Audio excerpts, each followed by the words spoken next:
कहते हैं। अभियोगी का मतलब होता है साथियों जो अभियोग लगाता हो या मुकदमा दायर करता हो, उसे क्या कहते हैं साथियों, अभियोगी या वादी कहते हैं। अच्छा, एक बात और याद रखिएगा, इसमें एक पॉइंट और भी है, वो क्या है साथियों, जो मुकदमा दायर करता है उसे वादी या अभियोगी कहते हैं, लेकिन जिसके ऊपर मुकदमा दायर किया गया हो या जिस पर अभियोग लगाया गया हो उसे क्या कहते हैं साथियों, अभियुक्त कहते हैं।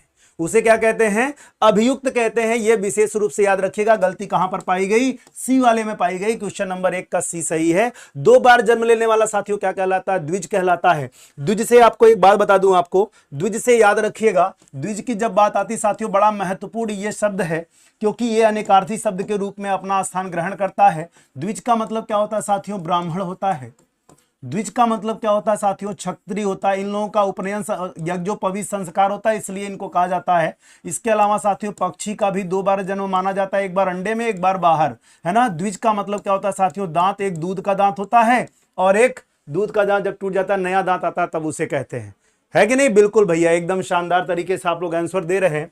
तो द्विज का मतलब याद रखिएगा, ब्राह्मण कहते हैं, क्षत्रिय कहते हैं, पक्षी कहते हैं और क्या कहते हैं साथियों, दांत कहते हैं। ये चारों अनेकार्थी शब्द हैं किसके लिए, है ना। द्विज का अनेकार्थी शब्द पूछा जाएगा तो बताइएगा सर, ब्राह्मण, क्षत्रिय, पक्षी और क्या होता है, दांत होता है। इसके अलावा चांद को भी कहा जाता है। क्या कहा जाता है भैया, चांद को भी द्विज कहा जाता है। वो बोलते हैं ना कि दूज का चांद,